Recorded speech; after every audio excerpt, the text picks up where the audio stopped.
ప్రేమగల తండ్రి, కృపగల దేవ, మీ దయలో కృపలో తండ్రి మమ్మల్ని వాడుకోండి. మీ విలువైన సంగతులు తండ్రి మాకు అందించండి. వచ్చిన వారెవరో తండ్రి సాతానికి సమయాన్ని తండ్రి వ్యర్థముగా ఉపయోగించడానికి తండ్రి ఎటువంటి అవకాశాన్ని వారు ఇవ్వక కేవలం మీ వాక్యం వినడానికి వచ్చారు.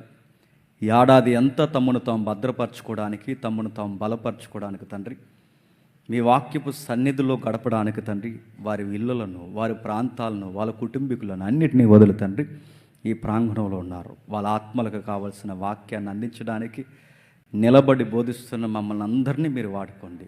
మా జ్ఞానంతోనో మా వాక్శక్తితోనో తండ్రి వారికి వాక్యము చెప్పక కేవలం తండ్రి వారి హృదయాలను తాకగలిగే తండ్రి నీతిని గూర్చి, పాపమును గూర్చి, తీర్పును గూర్చి ఒప్పింపజేసే పరిశుద్ధాత్ముడి సహాయంతోనే మేము మాట్లాడడానికి తండ్రి మమ్మల్ని వాడుకోండి. నిలబడిన మేము తండ్రి ఈ ప్రజలను, మమ్ములను అందరినీ మీ చేతులకు అప్పగించుకుంటూ క్రీస్తున్నామని ప్రార్థన సమర్పిస్తున్నాం తండ్రి. ఆమె. జాగ్రత్తగా కొన్ని సంగతులు విందాం.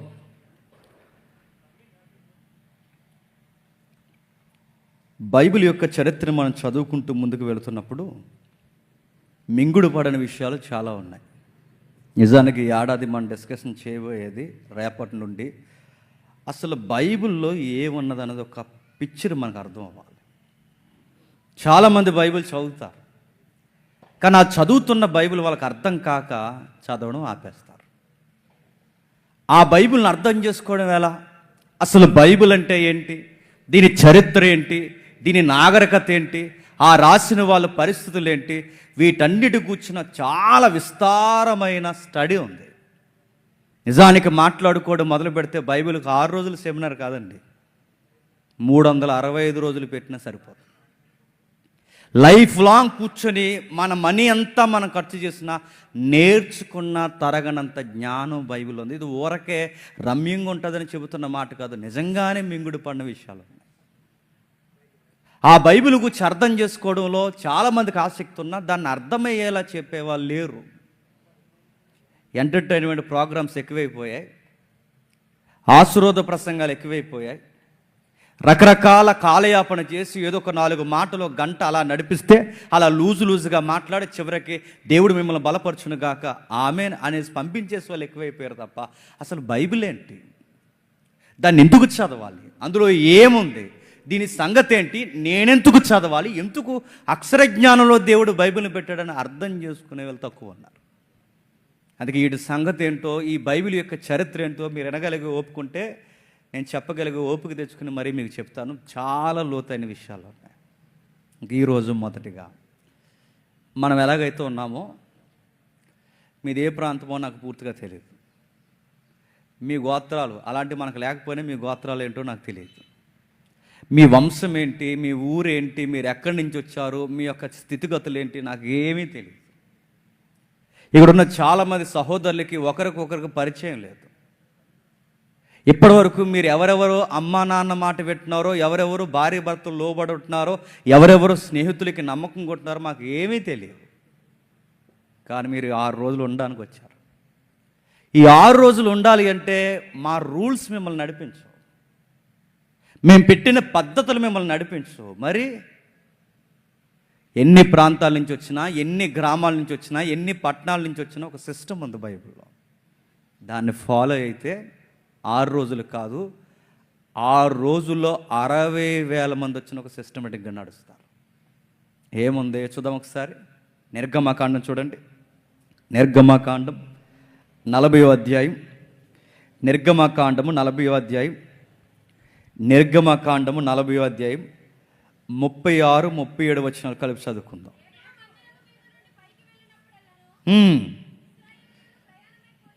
ఇశ్రాయేలీలు ప్రయాణమైపోయి, బాగా వినాలి. అసలు ఇశ్రాయేల్ చరిత్ర ఏంటి, అదో చాలా విచిత్రమైన చరిత్ర.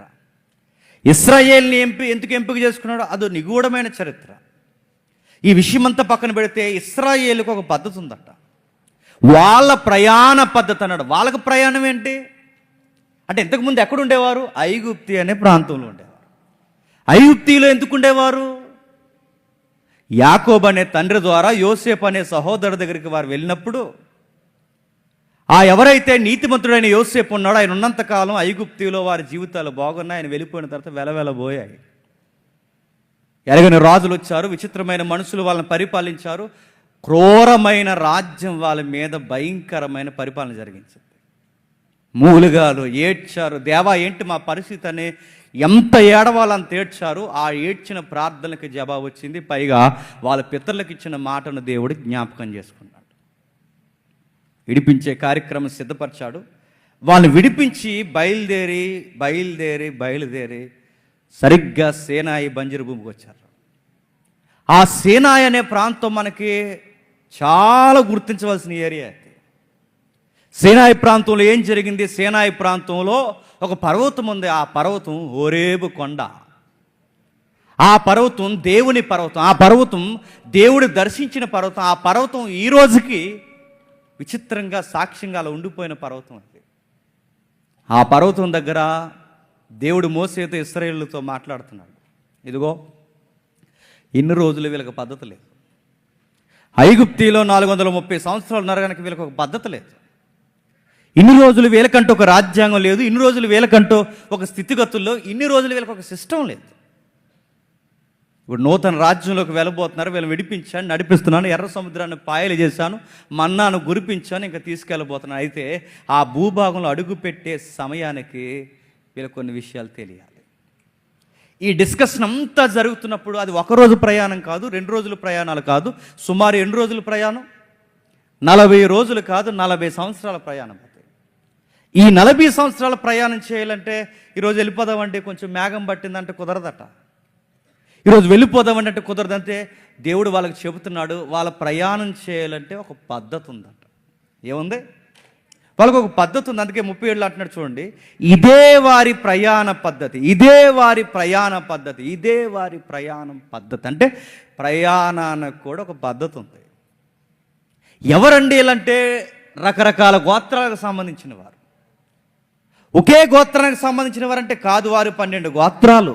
వాళ్ళ స్వాస్థ్యాలు వేరు, వాళ్ళ పద్ధతులు వేరు, వాళ్ళ స్థితిగతులు వేరు, వాళ్ళ వంశాలు వేరు. కానీ ఎన్ని రకాలుగా ఉన్నా, ఎంతమంది మనుషులున్నా వాళ్ళందరి చెప్పండి ప్రయాణ పద్ధతి ఒక్కటే. మీ ఊరు ఏదైనా అవ్వచ్చు, మీ పల్లె ఏదైనా అవ్వచ్చు, మీ గ్రామాలు ఏమైనా అవ్వచ్చు, మీరు ఎలాంటి రకమైన మనుషులు అవ్వచ్చు, కానీ మనందరి ప్రయాణ పద్ధతి ఒకటే. ఇశ్రాయేల్ ప్రయాణ పద్ధతి ఒక్కటే, వాళ్ళ పద్ధతి ఒక్కటే. కానంటే వాళ్ళు అలానే బయలుదేరిన ఆ పద్ధతి ఎవరిస్తున్నారు? దేవుడే వాళ్ళని గైడ్ చేస్తున్నారు, దేవుడే వాళ్ళని నడిపిస్తున్నాడు. చూడండి, వారు చూస్తుండగా మేఘము పైకి వెళ్ళినా, మేఘం కిందికి దిగినా వాళ్ళకు ఒక చూసిన ఉంటుందట. వాళ్ళకు ఒక పద్ధతి ఉంటుంది. అంటే వాళ్ళు ఎలా వెళ్ళాలి, మేఘం కదలకపోతే కదలకూడదు, మేఘం కదిలితే కదలాలి, వాళ్ళ స్థితిగతులు ఎలా ఉండాలో మేఘం చెప్తుంది. అంటే వాళ్ళని గైడ్ చేసే GPS ప్రభు అయిన దేవుడే. గుర్తుపెట్టుకోండి, నడిపిస్తున్నాడు, వాళ్ళు నడిపిస్తున్నాడు, వాళ్ళ పద్ధతి అంతా నడిపిస్తుంది. అందుకే వాళ్ళకి ఎన్ని రకాల పద్ధతులున్నా ప్రభు చెప్పినట్టే నడవాలట. గోత్రాలు వేరైనా, సమాజం వేరైనా, ఎన్ని ప్రాంతాలు వేరైనా, వాళ్ళ టేస్ట్లు, వారి యొక్క డిజైర్స్ ఎన్నున్నా వాళ్ళ యొక్క సిస్టమేటిక్ ప్రయాణం ఒక్కటే, ఒక్కలానే వెళ్ళాలి.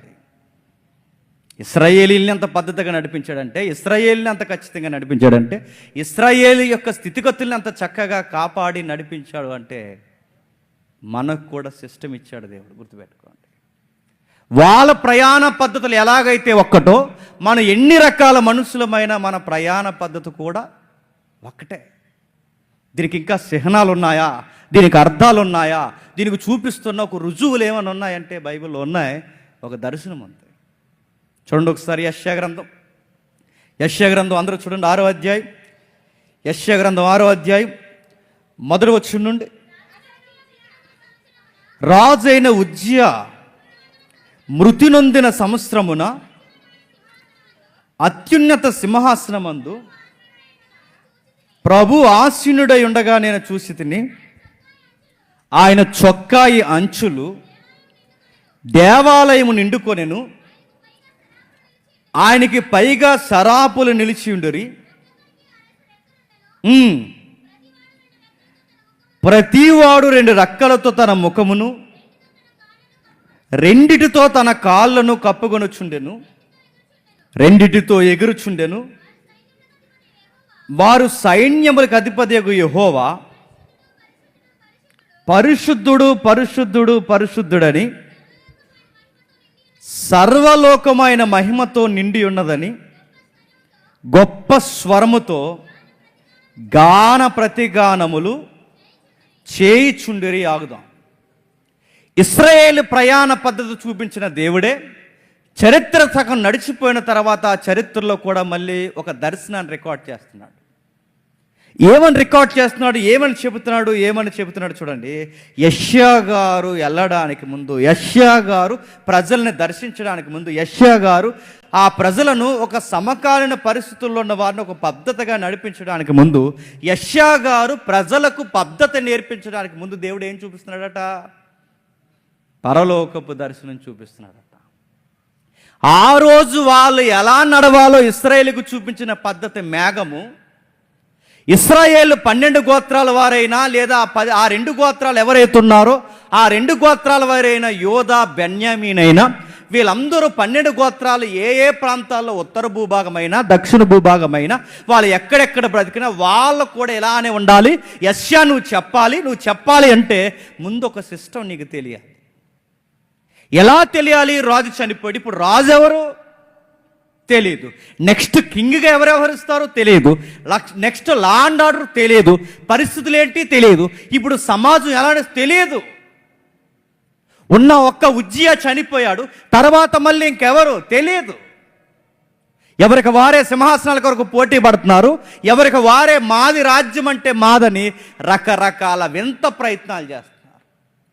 రెహబాము లాంటి వాడు తెర మీదకి వస్తే యరాబాము లాంటి వాడు భయంకరమైన నియంత్రణ సింహాసనం ఎక్కువ కూర్చోవడానికి సిద్ధమైపోయారు. అప్పటికే ఇలాంటి పరిపాలన మధ్య, ఆధారం లేని వారి మధ్య ఎలా నడిపించదు. రాజులు నడిపించడానికి లేరు, అన్ఫిట్.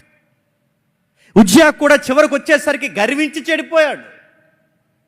ముందున్న రాజులు దావీదు, సొలొమోను తప్ప అంత మెచ్చుకోదగ్గ రాజులు ఎక్కడో హిజ్కియా తప్ప, ఇక అంత కనబడేంత మెచ్చుకునే రాజులు ఎక్కడో, అంత మెచ్యూరిటీ రాజులు ఎవరు కనబడట్లేదు. వీళ్ళని ఎలా నడిపించాలని వాళ్ళ యొక్క స్థితిగతులను దేవుడు ఆలోచిస్తున్నప్పుడు, లేదా వాళ్ళు నడిపించాలని ప్రవక్తలు, నీతిమంతులు వారి యొక్క పద్ధతిని గురించి ఆలోచిస్తున్నప్పుడు దేవుడు సరిగ్గా ఉజ్జియా చనిపోయే టయానికి దర్శనం చూపించాడట. ఏం చూపిస్తున్నాడు చూడండి. 6వ అధ్యాయం 1వ వచనంలో పరలోకమందు ఒక క్రమం కనబడుతుందట. రాస్తున్నాడు చూసారా? దేవుడు సింహాసనం మీద కూర్చున్నాడు. సింహాసనం మీద కూర్చున్న ఆయన దగ్గర ఒక పాట పాడుతున్నారు. ఆ పాట పాడుతున్నప్పుడు శరూపులు ఎలా అంటున్నారు, దోపాలు వేస్తున్నారు. అడుగుతున్నాను, ఇవన్నీ యెషయాకి ఎందుకు చూపిస్తున్నాడండి? ఇవన్నీ ఎందుకు యెషయాకు చూపిస్తున్నాడంటే యెషయాకు ఒక విషయం తెలియాలి. ఇప్పుడు ఉజ్జియా కాదు, వీళ్ళెవరో కాదు మిమ్మల్ని నడిపించాల్సింది, ఇక నడిపించాల్సినది నేనే. నేను ఎలా నడిపిస్తానో, ఆ సిస్టమ్ ఎలా నడుస్తుందో తెలియాలి అంటే పరలోకమందు నా చిత్తం ఎలా నెరవేరుతుందో చూడు యెషయా.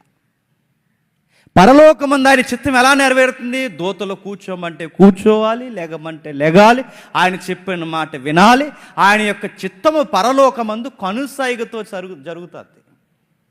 ఆయన మాట శాస్త్రంగా తీసుకుని జరుగుతుంది. అందుకే యెషయాకు చూపిస్తున్నాడు, ఇదిగో భూలోకం ఎలా ఉందో పరలోకం ఎలా ఉందో, భూలోకం ఎలా ఉందో పరలోకం ఎలా ఉందో. ఎలా ఉంది? ఇదిగో పరలోకం ఎలా ఉందో చూడు. ఒక పద్ధతి ఉంది. ఆరాధన చేయాలన్నా, నడవాలన్నా ఒక పద్ధతి ఉంది. ఆ పద్ధతి ఎలా ఉందో చూడు. పరలోకమందు నా చిత్తము మాత్రమే నెరవేరుతుంది. భూలోకమందు మీ చిత్తాలు నెరవేరుతాయి, పరలోకమందు నా చిత్తం నెరవేరుతుంది. ఏముంది ప్రభు ఆ చిత్తంలో అంటే అక్కడ చెబుతున్నాడు చూడండి. ఆయన శరీపులకు పైగా నిలిచి ఉండెను, ఒక్కొక్కరికి 6 రెక్కలు దానిపైన మరో మాట ఉంది చూడండి. సింహాసనమందు ప్రభు ఆసీనుడై ఉండగా. చెప్పాలి, ఎన్ని రకాల మనుషులున్నా, ఎన్ని గోత్రికులున్నా, ఎన్ని పద్ధతులు ఎరిగిన వారు ఇక్కడికి వచ్చినా మనం ఒకే ఒక్క పద్ధతిలో ఎప్పుడు నడవగలమంటే ఫస్ట్ పాయింట్ యెషయాకు చూపిస్తున్నాడు. మెజారిటీగా సింహాసనం మీద ఆయన ఉండాలంట. ఎవరు ఉండాలి? సింహాసనం మీద ఆయన ఉండాలంటే దేవుడు మాత్రమే. అంటే మన గుంపులుగా కలిసినప్పుడు, సంఘాలుగా మనం కలిసినప్పుడు, 6 రోజులైనా 60 రోజులైనా మనం కలిసినప్పుడు దేవుడు మనల్ని ఒక పద్ధతిగా నడిపించాలి అంటే ఇక్కడ అన్నిటికన్నా అథారిటీ ఎవరికి ఇచ్చేయాలి చెప్పండి? దేవుడికి. సింహాసనం మీద దేవుణ్ణి మాత్రమే కూర్చోబెట్టాలి. ఇక్కడ చాలామంది కేటగిరీస్ ఉన్నాయి. ఒక్కొక్క స్పీకర్కి ఒక్కొక్క అధికారం ఇచ్చాము. ఇక్కడ ఇదిగో క్లీనింగ్ సెక్షన్ ఈయన, వాష్రూమ్స్ ఈయన, కుకింగ్ సెక్షన్ ఈయన, రకరకాల అధికారులు ఇచ్చాం. ఇక్కడ అధ్యక్షులు వీరు, నడిపించే వాళ్ళు వీరు, టైం లైన్స్ అంటే ఒక్కొక్కరికి ఒక్కొక్క అధికారాలు ఉన్నాయి. ఎంతమందికి ఎన్ని అధికారాలు ఉన్నా అన్నిటికన్నా గొప్ప అధికారం ఒకరికి ఉండాలి. ఎవరికి చెప్పండి? దేవుడికి. నేను జేమ్స్ని అందరూ నా మాట వినాలంటే సెమినార్ షెడ్ ఊడిపోతుంది. ఇక్కడ నా మాటే జరగాలంటే మళ్ళీ చెప్తున్నాను, కుదరదు. ఇక్కడ ఎన్ని అధికారాలు ఉన్నా, ఎంతమంది మనుషులు ఉన్నా, ఎన్ని రకాల మనుషులు ఉన్నా, ఎన్ని పద్ధతులున్నా, మన పైన ఒక ఆయన ఉన్నాడు. ఆయన మాత్రమే మన పైన కూర్చోవాలి. ఇంకెవడు ఇక్కడ కూర్చోవడానికి వీల్లేదు. లార్డ్ లాగా ఎవడో ఫీల్ అవ్వడానికి వీల్లేదు. ప్రభువులాగా వ్యవహరించడానికి ఎవరు వీల్లేదు. మన ప్రభువు ఒక్కడే. ఆయన మాత్రమే సింహాసనం మీద ఉండాలి. ఆయన మాత్రమే కొనియాడబడాలి. ఆయన మాత్రమే మనందరికీ శిరస్సుగా ఉండాలి. అందుకే యెషయాకు చూపిస్తున్నాడు, ప్రజలకు క్రమముగా నడవకపోవడానికి కారణం సింహాసనాల మీద వీళ్ళ రాజులు కూర్చుంటున్నారు, వీళ్ళ మనుషులు కూర్చుంటున్నారు, వీళ్ళ సేవకులుగా కూర్చుంటున్నారు. వీళ్ళ కూర్చొని అధికారాల కొరకు వీళ్ళే మగ్గుతున్నారే తప్ప యెషయా నాకు ఇవ్వాల్సిన స్థానాన్ని వీళ్ళు ఇస్తున్నారా? చెప్పాల్సిన స్థానాలు వీళ్ళు చేకూరుస్తున్నారా? జరిగించాల్సిన కార్యం వీళ్ళు జరిగిస్తున్నారా? అందుకే వీళ్ళకి ఒక పద్ధతి లేదు, ఒక విధానం లేదు, వీళ్ళు నడిచే ఒక స్థితిగతులు లేవు. ఎలా పడితే అలా నడుస్తున్నారు, ఎలా పడితే అలా ఉంటున్నారు. ఎందుకంటే వీళ్ళ నా అధికారం కన్నా మనుషుల అధికారానికి ఎక్కువ లోబడుతున్నారు. ఇంకా ఏం చెప్తున్నాడు? అదే వచనం మళ్ళీ చదవండి. మొదటి వచనం, రాజైన ఉజ్జియా మృతి పొందిన సంవత్సరమున అత్యున్నత సింహాసనమందు ప్రభు ఆసీనుడై ఉండగా నేను చూసి తిని, ఆయన చొక్కాయి అంచులు దేవాలయం నిండుకొని. ప్రశ్న అడుగుతుందని చెప్పండి. ఎవరో సింహాసనం మీద కూర్చున్నారట. ఎవరు? దేవుడు సింహాసనం మీద కూర్చున్నాడు. ఆ సింహాసనం మీద కూర్చున్న దేవుడు ఇంతకీ ఎవరు? చాలామంది మనం అనుకుంటాం యెహోవా యెహోవా యెహోవా అనుకుంటాం. కాదు. ఆ సింహాసనం మీద కూర్చున్నది ఎవరు తెలుసా? నజరేయుడైన యేసుడు. నజరేయుడైన యేసుడే. మీరెలా డిక్లేర్ చేయగలరు? అక్కడ యెహోవా అని ఉందిగా అంటే యెహోవా అనే పేరు ఆయన ఒక్కరికే లేదు. యెహోవా అనే పేరు ముగ్గురికి వర్తిస్తుంది. తండ్రి, కుమార, పరిశుద్ధాత్మ ఏదైతే మనం మాట్లాడుకుంటున్నాం. అందుకే ఇక్కడ యెహోవా అని ప్రస్తావించిన యెషయాయే ఇదే ప్రవచనాన్ని ఎత్తి రాసింది ఎవరో తెలుసా?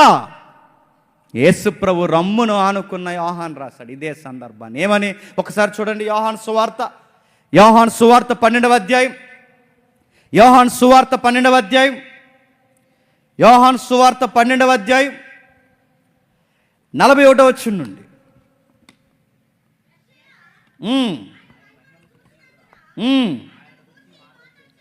ఎవరు చూశారట? యెషయా ఆయన మహిమను చూచినందున ఆయనను గూర్చి ఈ మాటలు చెప్పిన. యెషయా ఆయన మహిమను చూశాడు. మళ్ళీ అడుగుతున్నాను, యెషయా ఆయన మహిమను ఎక్కడ చూశాడు? ఉజ్జియా మరణించిన సంవత్సరమున దేవుడు సింహాసనం మీద కూర్చున్నప్పుడు ఆ సింహాసనం మీద చూసిన సందర్భాన్ని యెషయా చూశాడని యోహాను రాస్తున్నాడు. అంటే ఇప్పుడు యోహాను రాస్తున్న ఈ సందర్భం ఏదైతే ఉందో ఇక్కడ 12వ అధ్యాయంలో చదువుతున్న సందర్భము, యెషయా 6వ అధ్యాయంలో చదువుతున్న సందర్భం చెప్పండి ఒక్కటే అన్నమాట. యెషయా చూశాడు. ఎవరిని చూశాడు? ఇదిగో సింహాసనం మీద కూర్చున్న ఒక దేవుని చూశాడు. ఆయన మాత్రమే ప్రథమ స్థానం ఉంది. ఇందుకు ఆయన ఎవరు? ప్రభు అయిన యేసుక్రీస్తు. ఇప్పుడు చెప్పండి, మనం అందరూ ఒక పద్ధతిగా నడవాలి అంటే ఇక్కడ ఒకే ఒక్క అథారిటీగా ఉండాలి. హెడ్ ఆఫ్ ది డిపార్ట్మెంట్గా ఎవరు? నజరేయుడైన యేసు మాత్రమే. ఆయన మాత్రమే నడవాలి. అందుకే చూడండి, సింహాసనం మీద కూర్చున్నది ఆయన. అక్కడ యెషయా కనబడింది ఆయన. అంటే యెషయా సేవ చేయాలన్నా, ప్రవక్తలు సేవ చేయాలన్నా అక్కడ సింహాసనం మీద సిస్టం నేర్పిస్తున్నది యేసుక్రీస్తే. యెషయా కనబడిన ఆ ప్రవచనాన్ని స్థిరపరుస్తున్నది యోహాను. ఇదిగో ఇదే ప్రవచనం. దేవుని మహిమను చూశాడు, యెహోవా మహిమను చూశాడు. ఎవరా యెహోవా? యేసుక్రీస్తు. అంటే ఆయన శిరస్సుగా ఉన్నాడు. ఆయన శిరస్సుగా ఉంటేనే, క్రీస్తు శిరస్సుగా ఉంటేనే మనం నడుస్తాం. ఎప్పుడు గుర్తుపెట్టుకోండి, ఆయన ఎంత మహిమ పరచబడితే భూమి మీద అంత సమాధానం వస్తుంది. అందుకే క్రొత్త నిబంధనలో క్రిస్మస్ సందర్భాల్లో మనం వాడతాం, సర్వోన్నతమైన స్థలముల్లో దేవునికి మహిమ, ఆయనకి ఇష్టలైన మనుషులకు భూమి మీద సమాధానం. మళ్ళీ చెప్తున్నాను, ఇన్ని రకాల మనుషులు మనం సమాధానంగా ఉండాలి అంటే, ఇన్ని రకాల మనుషులు మనం ఒక పద్ధతిగా ఉండాలి అంటే, ఎవరు ఎప్పటికప్పుడు మహిమను పొందాలి చెప్పండి? సర్వోన్నతమైన స్థలముల్లో దేవునికి మహిమ వచ్చినప్పుడే ఈ గుంపులుగా ఉన్న భూమి మీద ఉన్న మనుషులకి సమాధానం దొరుకుతుంది. ఆయనకి మహిమను ఆపాదించకుండా, ఆయన మహిమను దొంగిలించి, ఆయనకి ఇవ్వాల్సిన ప్రథమ స్థానం ఇవ్వకుండా, ఆయనకి ఇవ్వాల్సిన మహిమను మనం ఇవ్వకుండా, ఆయన మహిమకే మనం అడ్డొచ్చి తిరుగుతున్నాం అనుకోండి, సెమినార్ ఎలా జరుగుతుంది చెప్పిన? గార్డెన్ పార్టీలో జరుగుతుంది అంతే. వచ్చామండి, 4 రోజులు భోజనం పెట్టుకున్నామండి, తినేసామండి, వెళ్ళిపోయామంటూ ఉంటుంది. అది కాదు. ఇదిగో ఇక్కడ ఒక పద్ధతి. అంటే హృదయాలు కదిలింపబడాలన్నా, మనుషుల జీవితాల్లో గొప్ప కార్యాలు జరగాలన్నా, వాటన్నిటి వెనకాల ఒక గొప్ప కార్యము జరగాలి అంటే దేవుడు మాత్రమే శిరస్సుగా ఉండాలి, దేవుడు మాత్రమే మహిమను పొందాలి, దేవుడు మాత్రమే అధికారం ఉండాలి. అందుకే ఆయనకి పెద్దపీట వేయాలి. ఇంకేం చెప్తుందో చూడండి. అదే అధ్యాయం యెషయా గ్రంథం అదే అధ్యాయం 2వ వచనం చూడండి. ఆయనకు పైగా శరాపులు నిలిచి ఉండెను, ఒక్కొక్కరికి 6 రెక్కలుండెను, ప్రతి వాడు 2 రెక్కలతో.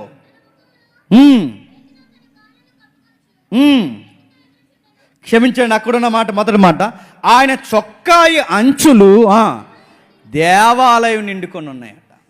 మొదటి మాట ఏం చూసాం? ఆయన సింహాసనం మీద కూర్చున్నాడు. ఆ సింహాసనం మీద కూర్చున్న ఆయన ఎవరు అని అడిగితే బైబిల్ ఏం చెప్తుంది? ప్రభువు అయిన యేసుక్రీస్తు. ఇప్పుడు ఆయన చొక్కాయి అంచులు ఎక్కడ దిగాయట? దేవాలయం మీద దిగాయట. అడుగుతున్నాను, దేవుడికి చొక్కా ఉంటుందా?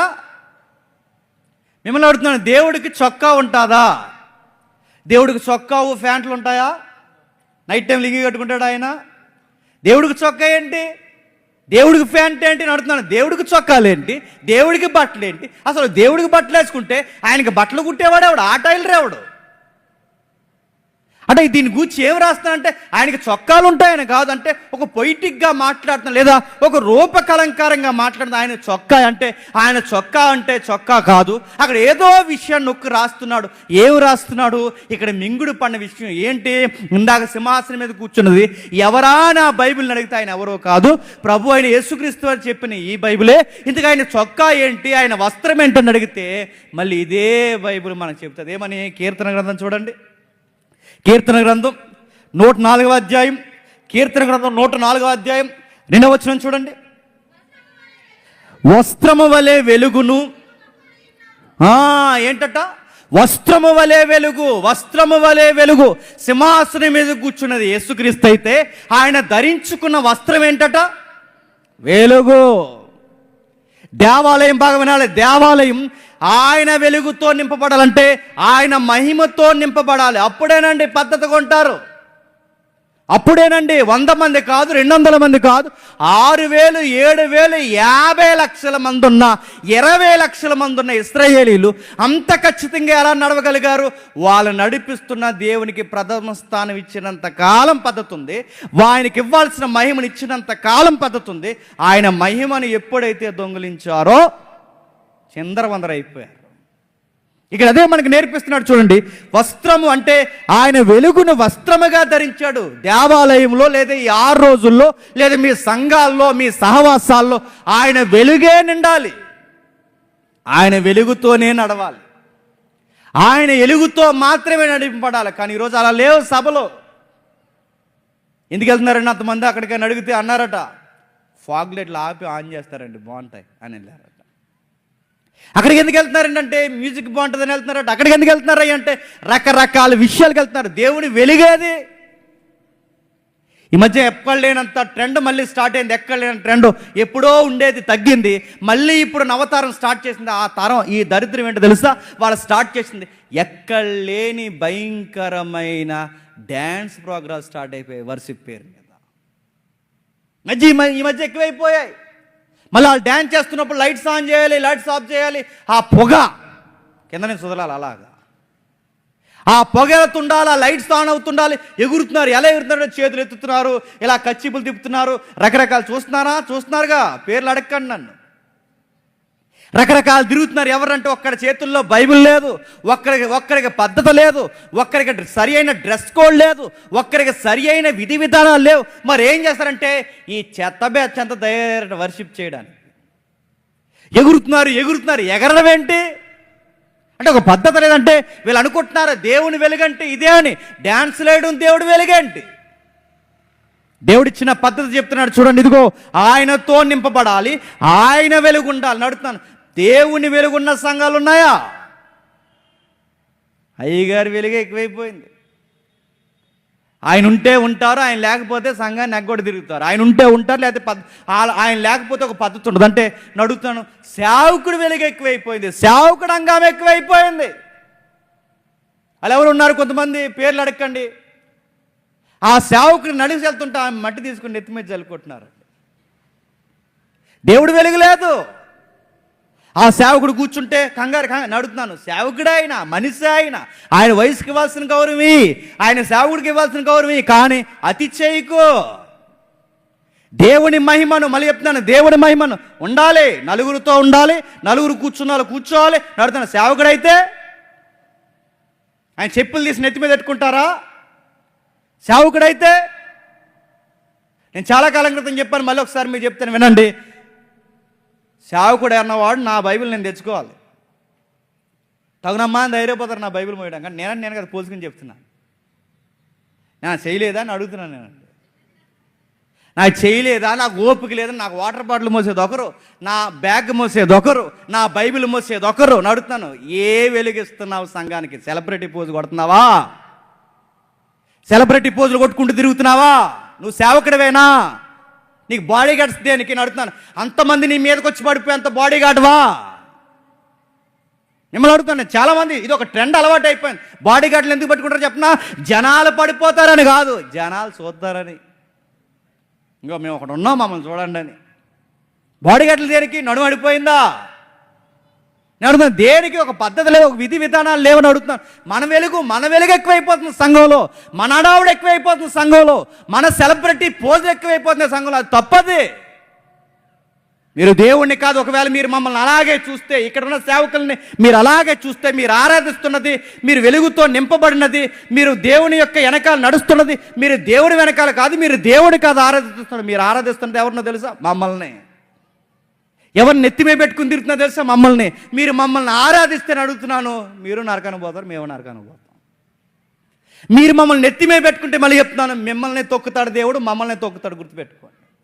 మీరు మాకు పెద్దపేట వేసినప్పుడు మేమైనా ఖండించాలి, మాకు పెద్దపేట వేస్తున్నప్పుడు మీరైనా ఇది తప్పు అని తెలుసుకోవాలి. ఈ రెండిట్లో ఏది జరగకపోయినా పద్ధతి మిస్ అవుతుంది, తేడా జరుగుతుంది. జరుగుతున్న సభల్లో దేవుని వెలుగు లేదు, జరుగుతున్న సంఘాల్లో దేవుని వెలుగు లేదు. అయ్యగారి వెలుగు ఎక్కువైపోయింది. ఫ్లెక్స్ల మీద ఫోటో వేయించుకోవాలంటే ఎంత భయమో, భయం వేస్తుందండి. నిజంగా నేను చెప్తున్నాను, వాక్యం అర్థమైతే. సభకు రాలేమని గుర్తుకు ఫోటో వేయడమే తప్ప, లేకపోతే అడుగుతాను ఆ ఫోటో కూడా వేయడం అడుగుతున్నాను, ఇబ్బందే. కొంతమంది చూస్తుంటే భయం లేదు, ఇది పెళ్లిసూపులకు ఇచ్చినట్టు ఇస్తున్నారు ఫోటోలు. చూస్తున్నారా? కొన్ని చూస్తున్నారా? ఇంటర్నేషనల్ మీటింగ్స్ మీరు చూస్తున్నారు లేదో? అలా ఆవిడ గారిది, అయింది. నెక్స్ట్ ఇంకెవరున్నారు? ఇదంతా అడుగుతాను, ఏంటి ఇదంతా? ఎవడ వెలిగిది? ఎవరిని చూపిస్తున్నారు? ఇది మీ పిల్లలను చూపించుకోవడానికి, మీ జాగిలాలను చూపించుకోవడానికి, మీ యొక్క ఏదైతే ఉందో మీ యొక్క హవా చూపించుకోవడానికా? ఎవరిని చూపించడానికి? దేవుడి వెలుగు. ఒక అడ్రస్ కొరకు ఫోటో వేస్తామంటే అనుకోవచ్చు. నువ్వు అడుగుతున్నాను, రాజకీయ నాయకుడివా? దేవుడిని చూపిస్తున్నాను. దేవుడిని చూపించే వాళ్ళు లేరు. వాళ్ళ ఫోజులు కొట్టే వాళ్ళు ఎక్కువైపోయారు, వాళ్ళ నెత్తి మీద పెట్టుకునే వాళ్ళు ఎక్కువైపోయారు. ఇలాగేమనంటే ఈ మధ్యకాలంలో మళ్ళీ ఫ్యాన్స్, రకరకాల రీల్స్ చేయండి రా, ఆ జేమ్స్ గడిలు అందరూ ఎక్కువ చేస్తున్నారేమో, చేయండి రా అన్నారు. చెయ్యండి అడుగుతాను. మీ మక్కలు ఇరగొట్టడానికి దేవుడు రెడీ అవుతాడు, గుర్తుపెట్టుకోండి. ఆ పాస్టర్ గారు ఎవరో ఉన్నారు, నేను చెప్తాను నెక్స్ట్ డే ఎప్పుడో. ఆ పాస్టర్ గారు కొంచెం ఖండించాడు, ఇది పద్ధతి కాదు, ఇలా ఉండకూడదు, దేవుని వాక్యానికి మాత్రమే ప్రథమ స్థానం ఇవ్వాలి, దేవునికి మాత్రమే వెలుగునివ్వాలి, సంఘంలో ఉండాల్సిన పద్ధతి ఉండాలని ఖండిస్తే పచ్చి బూతులు తిడుతున్నారు ఆ పాస్టర్ గారు. అనరాని మాటలని అంటున్నారు. ఇదిగో ఇలా ఉండాలి, ఇలా ఉండకూడదని చెప్పినందుకు ఎన్ని మాట్లాడాలో అన్ని మాటలని ఆయన చాలా బాధ గురించి క్షమాపణ చెప్పించేశారండి ఆయనతో. ఒకప్పుడు వాక్యం చెబితేనట, నిజమే అలా లేము, తప్పు అయింది, పాస్టర్ గారు ఈరోజు నేరుగా మాతోనే మాట్లాడారు, దేవుని వాక్యం నేరుగా మమ్మల్నే గుచ్చిందని పశ్చాత్తాపడే ప్రజలు ఉండేవారండి. కామెంట్ చూశాను, భలే రాశాడు ఆయన ఎవరో కానీ. ఇప్పుడు ప్రజలు ఎలా ఉంటారో చెప్పినా, ఏదైనా గద్దించిన వాక్యం చెప్తే ఈ మధ్యకాలంలో పద్ధతి మా మనోభావాలు దెబ్బతిన్నాయి అంటున్నారు. ఏంటట మనోభావాలు. ఈ పదం ఎక్కడ వినేవాళ్ళం? రాజకీయంలో. ఈ పదం ఎక్కడో సొసైటీలో వినేవాళ్ళం. ఈ మధ్యకాలంలో ఏదన్నా గట్టిగా ఖండించే మెసేజ్ చెప్తే లేవట చెప్పరా, మా మనోభావాలు దెబ్బతిన్నాయి, మీరు క్షమాపణ చెప్తారా చెప్పరా? చెప్పం అని అడుగుతున్నాను. చెప్పం నేను దిక్కున్న కాడ చెప్పుకొని అడుగుతున్నాను. చెప్పం. దేవుడు సేవకుడు ఉన్నది ఎవరు తెలుసా? దేవుడు సేవకుడు ఖండిస్తాడు, గద్దిస్తాడు. ఇచ్చే పదవంతు కాదు, నీ ఇచ్చే డబ్బు కాదు, మీ యొక్క టాలెంట్ కాదు, మీ వరాలు కాదు, నీ బతుకు కావాలని అడుగుతాడు సేవకుడు. ఆయన దేవుడు నిలబెట్టింది అందుకు. ఆయన దేవుడు నిలబెట్టి వాడుకుంటున్నది. అడగొద్దే అంటే అడుగుతాడు. పద్ధతి లేకపోతే పద్ధతి నేర్పిస్తాడు. ఇలా ఉండాలని కొన్ని మాటలు చెబుతాడు, ఇలా పాడాలని కొన్ని మాటలు చెబుతాడు, ఇలా ప్రసంగం చెప్పాలని చెబుతాడు, ఇది ఇలాంటి డ్రెస్ వేసుకోవాలని చెబుతాడు. ఒక్కటేంటి ప్రతీదీ చెబుతాడు. మనోభావాలు అయితే పో బజార్లో తిరిగి, నిన్నెవడు రమ్మన్నాడు సంఘానికి? పో బయటికి పో, సంతలు ఉండాలి, నిన్నెవడు రమ్మన్నాడు సంఘానికి? మనోభావాలు ఉండో. అన్ని భావాలు కప్పెట్టుకొని, అన్ని అహంకారాలు తగ్గించుకొని ప్రతిరోజు సిలువెత్తుకున్నవాడే సంఘంలో ఉండాలి. దేవుని వెలుగులో మాత్రమే నడవాలి. ఎవరికి కావాలి నీ మనోభావాలు? రాజ్యాంగంలో రాశారని మనోభావాలు ఎవరికి కావాలి? నీ మనోభావాలు అడుగుతున్నాను నేను. దేవుడు చెప్తున్నాడు చూడండి, యెషయాకు రాస్తున్నాడు, ఇదిగో ఆయన చొక్కా అంచులో. ఏంటి ఆయన చొక్కా? ఆయన వెలుగే ఉండాలి. దేవుడే సింహాసనం మీద ఉండాలి, ఆయన వెలుగు మాత్రమే ప్రకాశించాలి. మరో మాట చెప్తున్నాడు చూడండి, ఒక్కొక్కరికి 6 రెక్కలుండెను, ప్రతి వాడు 2 రెక్కలతో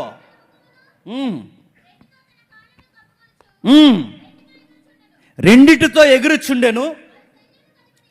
వారు సైన్యములకు అధిపతియగు యెహోవా పరిశుద్ధుడు పరిశుద్ధుడు పరిశుద్ధుడని గొప్ప స్వరముతో గాన ప్రతిగానములు చేయుచుండెను. వారి కంఠస్వరము వలన గడప కమ్ముల పునాదులు కదులుచు మందిరము ధూపము చేత నిండగా. ఏం కదులుతున్నాయట?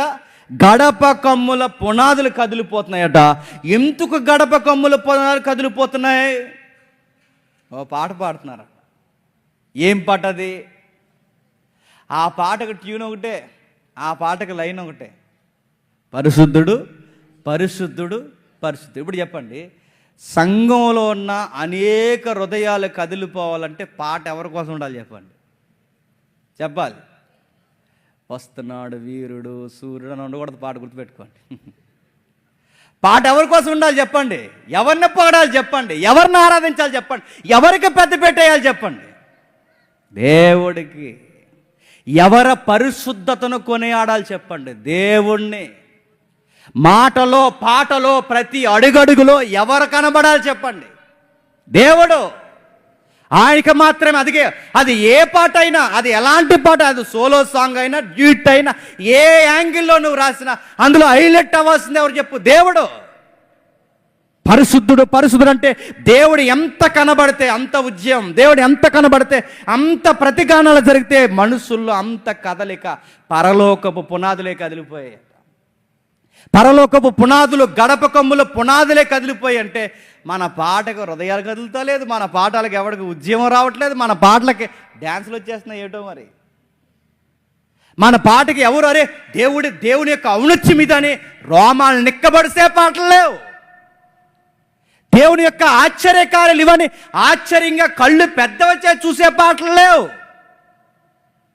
లేడు సాంగ్లు ఆడుతున్నాను ఈ మధ్యకాలంలో చూసే లేదో, ఆ సాంగ్స్ కొన్ని నాటకం చూస్తుంటే మ్యూజిక్ ఎక్కువ, పాట తక్కువ. వర్షిప్ అంటే ఈ మధ్యకాలంలో స్టైల్ ఏంటి చెప్పినా ఎక్కువ మ్యూజిక్ కొట్టేయాలి. దడ దడ దడ దడ దడ దడ దడ దడ కొట్టేసిన తర్వాత అక్కడికి వెళ్తాను, ఇంకో కొట్టు అంటే ఆ కొట్టలాగా కీబోర్డ్ ఇస్తాడు కొట్టుకో అని. వర్షిప్ అంటే గుర్తుపెట్టుకోండి, వర్షిప్ అంటే స్పీడ్గా మ్యూజిక్ కొట్టడం కాదు, వర్షిప్ అంటే రకరకాలు కాదు. వర్షిప్ అంటే చెప్పిన అన్ని ఆరాధన పాటలు కాదు, అన్ని ఒకే పాటలు కాదు, అన్ని దేవుని మహిమపరిచే కాదు, అన్ని పాటలే కానీ అన్ని పాటలు దేవుడు మెచ్చే పాటలు కాదు. దేవుడు మెచ్చే పాట ఏంటో తెలుసా? ఆయన మాత్రమే పరిశుద్ధుడని కొని ఆడే పాట దేవుడు మెచ్చిన పాట, ఆయన మాత్రమే ఇష్టపడే పాట దేవుడు మెచ్చే పాట. అందుకే ఆ లైన్స్ ఏముందంటే పరిశుద్ధుడు పరిశుద్ధుడు పరిశుద్ధుడు పరిశుద్ధుడు. అందుకే ఆ పాట అంత మహిమను తీసుకురావడానికి, ఆ పరలోకంలో అంత ఉజ్జీవం జరగడానికి ఆయనకి మాత్రమే మహిమ వస్తుంది. మీ సిస్టమ్ అర్థమవుతుందా? సింహాసనం మీద కూర్చున్నాడు, చొక్కా అంచులు దిగాయి, పాటలు జరుగుతున్నాయి, ఇదంతా ఎవరి చుట్టూ తిరుగుతుంది చెప్పండి? దేవుని చుట్టే తిరుగుతుంది మొత్తం. ఇంకేమన్నదట? ధూపం వచ్చిందట. ఏమొచ్చింది? ధూపము. ఏం జరుగుతుంది? ధూపం. అక్కడ చదవండి, అక్కడ ఒకసారి 4వ వచనం. వారి కంఠ స్వరము వలన గడప కమ్ముల పునాదులు కదులుచు, మందిరము ధూమము చేత నిండగా, అయ్యో నేను అపవిత్రమైన పెదవుల గలవాడును, నేను అపవిత్రమైన పెదవులు గల జనుల మధ్య నివసించువాడును, నేను నశించి నాగుతాం. గడప కమ్ముల పునాదులు, మందిర ఆవరణము కదిలిపోవడానికి కారణం చెప్తున్నాడు చూడండి, ధూపం వేశారట. నేను అడుగుతున్నాను, మన దేవుడికి ధూపాలు ఉంటాయా? మన దేవుడికి నిజంగానే ధూపాలు ఉంటే మనం కూడా మార్కెట్కి వెళ్ళి ఏం చేద్దామండి? సాంబ్రాణి బోలాలు కొనుక్కుందు. సాయంత్రానికి మనం కూడా ఏం చేద్దాం? సెమినార్ సాయంత్రం అయిపోతున్నప్పుడు ఏం చేస్తాం చెప్పండి? అందరికీ ధూపం వేసి పంపిస్తాం, ఇది వెళ్ళరండి, అందులో వేయండి, వెళ్ళండి అంటాం. ధూపాలు ఉన్నాయి మన దేవుడికి నడుతున్నాం, ధూపాలు లేవు, చొక్కాలు లేవు. ఆయనకి చొక్కా ఏంటి? ఆయనకు ధూపం ఏంటి? అంటే ఏదో రాస్తున్నాడు. కొన్ని విషయాలు ప్రకటన గ్రంథంలో కానీ, యెషయాలో కానీ, చరిత్ర గ్రంథాల్లో ఎందుకు ఇలా రాశాడంటే కొన్ని అర్థం కాని విషయాలు ఉన్నాయి, వాటిని అర్థమయ్యేలా తెలియచేయడానికి అర్థమయ్యే పరిస్థితిని చూపిస్తూ రాశారంతే. అంటే ఒక అర్థం కాని విషయం దాన్ని పోలిగ్గా రాస్తున్నాడు. అక్కడ ఒక ధూపాలు వేస్తున్నట్టుంది. ఏంటా ధూపం? బైబిల్ చెప్తుంది. ఒకసారి చూడండి, ప్రకటన గ్రంథం 5వ అధ్యాయం, ప్రకటన గ్రంథం 5వ అధ్యాయం 8వ వచనం. ఆయన దానిని తీసుకున్నప్పుడు ధూప ద్రవ్యములతో నిండిన ఆ 24 పెద్దలను ఆ గొర్రె పిల్ల యొద్ద సాగిలపడిరి. ఈ ధూపాలు ఏంటట? పరిశుద్ధుల ప్రార్థన. ఇప్పుడు చెప్పండి, యెషయా చూస్తున్న ఆ ధూపం ఏంటట? పరిశుద్ధ ప్రార్థనలు. యెషయా చూస్తున్న చొక్కా ఏంటట? దేవుని యొక్క వెలుగు. సింహాసనం మీద ఎవరు కూర్చున్నారట? దేవుడు. అంటే ఎక్కడ మీరు చూడండి దేవుని చుట్టే తిరుగుతుందంటే వారు చేసిన ధూపాలకి, లేదా వారు వేసిన ధూపాలకి గడప కమ్ముల పునాదులు. అంటే ధూపాలు అంటే ఏంటంటే బైబిల్ అడిగితే ప్రార్థనలు. ధూపంతో నిండిపోయిందంటే ఈరోజు అడుగుతున్నాను, సంఘాలు సభలు ప్రార్థనలతో నిండుతున్నాయా? ప్రార్థనలతో నిండేంత సంఘాలు ఉన్నాయా? ఎలా నిండిపోయినాయి తెలుసు? సంఘాలు ప్రజలతో నిండిపోయాయి, ఆచారాలతో నిండిపోయాయి. ఇంకా ఎలా నిండిపోయాయి? మ్యూజికల్తో నిండిపోయాయి, ఎంటర్టైన్మెంట్తో నిండిపోయాయి. ఈ మధ్య ఎక్కలేనంత సీరియల్ యాక్టింగ్లు వస్తున్నాయి చూసారు ఎదుగు మీదకి. చెప్పండి, మీరు యేసుప్రభులోకి వచ్చిన తర్వాత ఎలా ఎదిగారు? అలా నిండిపోయాయి. అంతకుముందు మేము పాకలు ఉండేవాళ్ళం అండి, ఇప్పుడు దేవుని దయ వల్ల 3 అంతస్తులు బిల్డింగ్ కట్టామండి, ఇదో ఇలా నిండిపోయాయి. ప్రార్థనతో నిండిపోయిన సంఘాలు ఏమున్నాయి? సాక్ష్యాలతో నిండిపోయాయి, పాటలతో నిండిపోయాయి, ఆచారాలతో నిండిపోయాయి. నడుతున్నాను, మందిరంలో ధూపం చేత అంటే ప్రార్థన చేత నిండిపోయాయి. ప్రార్థనతో ఈ సంఘానికి ప్రార్థన భారం ఎక్కువండి, ఈ సంఘం ప్రార్థన మీద ఎక్కువ ఆనుకుంటుందని ప్రార్థన చేసే సంఘాలే. ఒకప్పుడు ఆల్ నైట్ ప్రేయర్స్ అనేవారు ఉన్నాయా? నైట్ లేట్ అయితే ఎర్రగా చూస్తున్నారు మన వైపు. పద్ధతి లేదు అసలు మనకు అంటున్నారు. ఒకప్పుడు నైట్ అంతా చేసేవారు ప్రార్థనలు, రాత్రంతా చేసేవారు ప్రార్థనలు, గాన ప్రతిగానాలు చేసినట్టు, ధూపాలు వేసినట్టు ప్రార్థన చేసేవారు. ఇప్పుడు ఒక గంట వాక్యమే లేకపోతున్నారు, 2 నిమిషాలు ప్రార్థన చేయగలుగుతారా? సంఘాలు వెలవెలపోవడానికి, సంఘాలకి ఒక పద్ధతి లేకపోవడానికి కారణం మళ్ళీ చెప్తున్నాను, దేవునికి ఇవ్వాల్సిన స్థానం దేవుడికి ఇవ్వట్లేదు. ఆయన వెలుగు చేత సంఘాలు నింపబడట్లేదు. 3వది, ఆ ధూపము చేత సంఘము, ప్రార్థన చేత సంఘాలు నడుస్తారు. అందుకే పద్ధతి పోయింది. ఇదంతా జరిగితే ఏం జరుగుద్ది? మళ్ళీ చెప్తున్నాను, దేవుడికి పెద్ద పీటేసి, దేవుని వెలుగుకు మాత్రమే ప్రథమ స్థానం ఇచ్చి, దేవుడికి మాత్రమే ప్రార్థన చేస్తూ మనం నడిస్తే ఏమవుతుందంటే జనాల కదులు అడుగుతారట. ఏమని తెలుసా? ప్రభువా, ఈ సమాజాన్ని కాపాడడానికి నన్ను నిలమంటావా అని అడుగుతారట.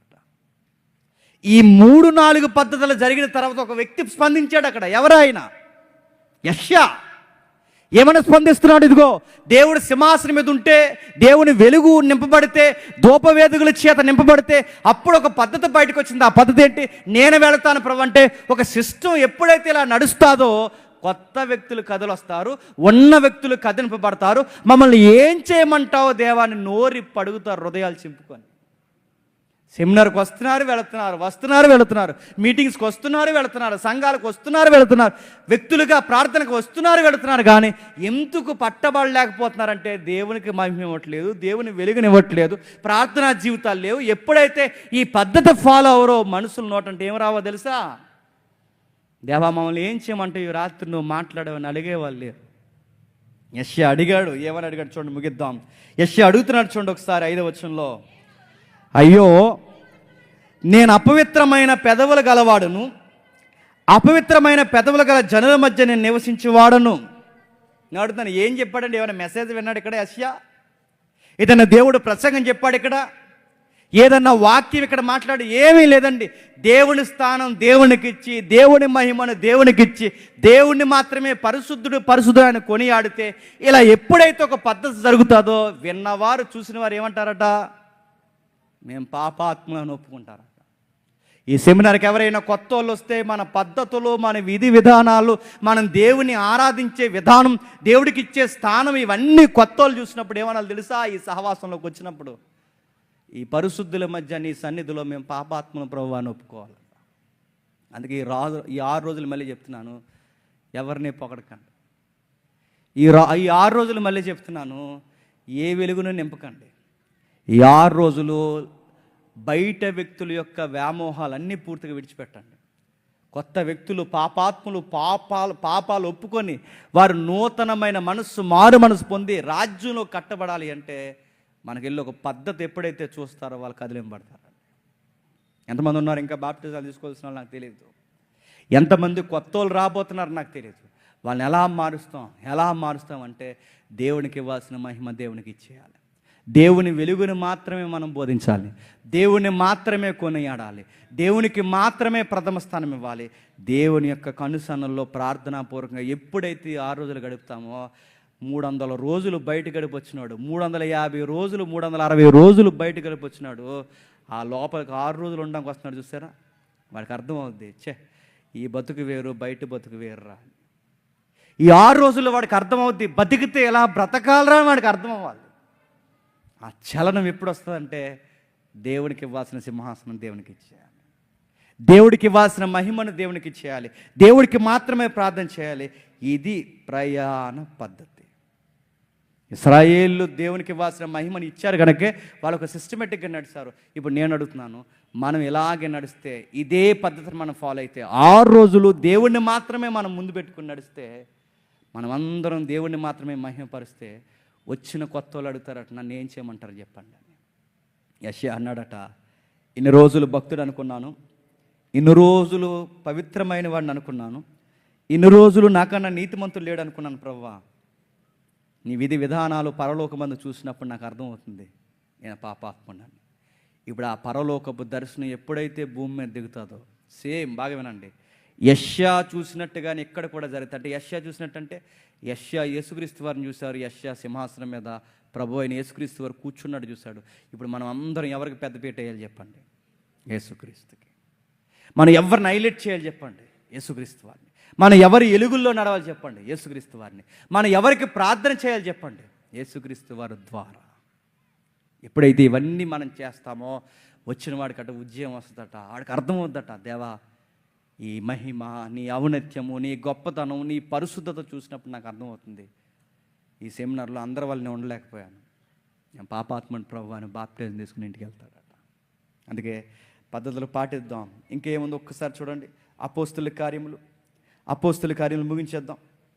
అపోస్తుల కార్యములు అపోస్తుల కార్యములు 22వ అధ్యాయం 10వ వచనం చూడండి. అపోస్తుల కార్యములు. ప్రభువా,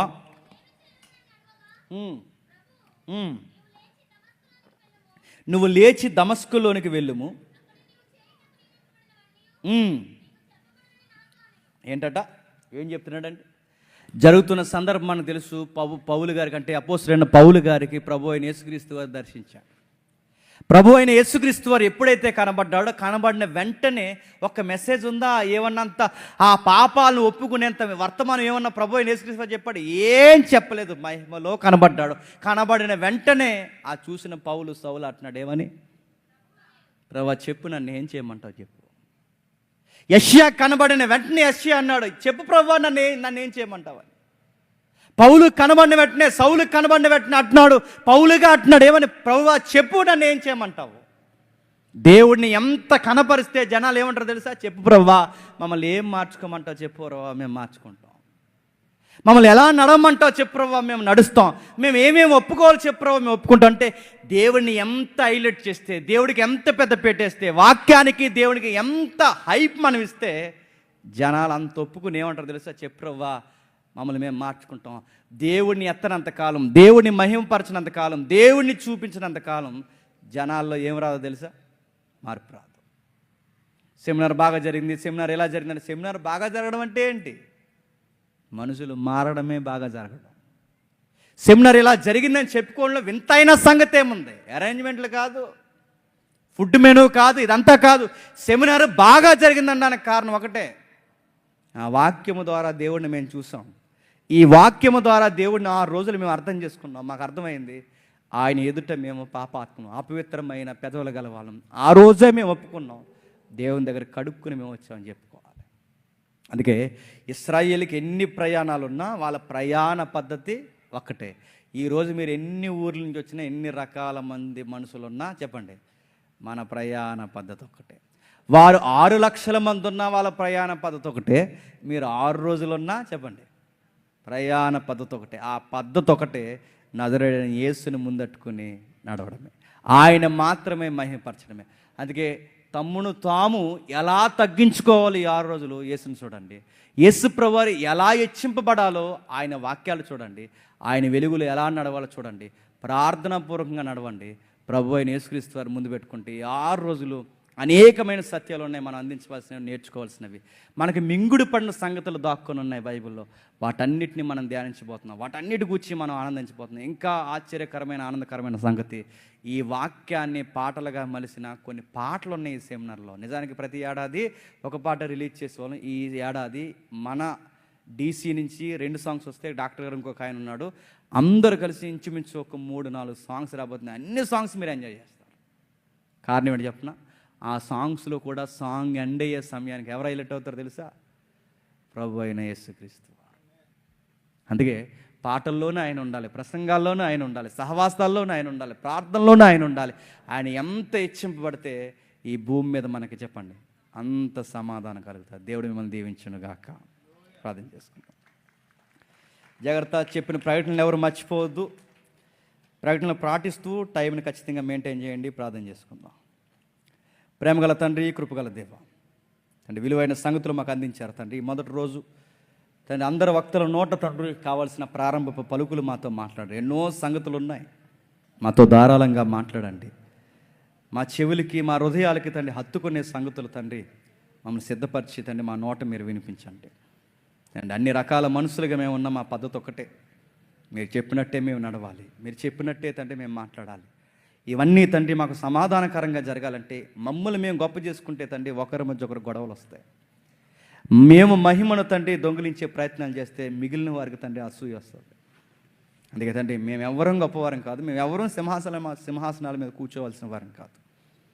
మీరు మీ కుమారుడు మాత్రమే మహిమను పొందాలి. మిమ్మల్ని మేము ఎంత హెచ్చిస్తే మాకంత సమాధానకరమైన వాతావరణం. మిమ్మల్ని ఎంత తండ్రి మేము ముందు పట్టుకుని నడిస్తే మా జీవితాలకు అన్ని మేలుకరమైన సంగతులు తండ్రి. మొదటి వర్తమానాలు మాతో మాట్లాడారు, మిగిలిన కార్యాన్ని కూడా తండ్రి మీరే జరిగించి మర్యాదగా క్రమంగా తండ్రి మహిమను పొందుతారని కోరుతూ మమ్మల్ని అందరినీ తండ్రి 6 రోజులు తండ్రి మీ వాక్యం చేత బలపరిచి లోకాన్ని పూర్తిగా మర్చిపోయేంత తండ్రి అనేకమైన సంగతులు మీ ఆత్మ ద్వారా మాతో మాట్లాడతారని కోరుతూ క్రీస్తు నామని ప్రార్థన సమర్పిస్తున్నాం తండ్రి. ఆమేన్, ఆమేన్, ఆమేన్.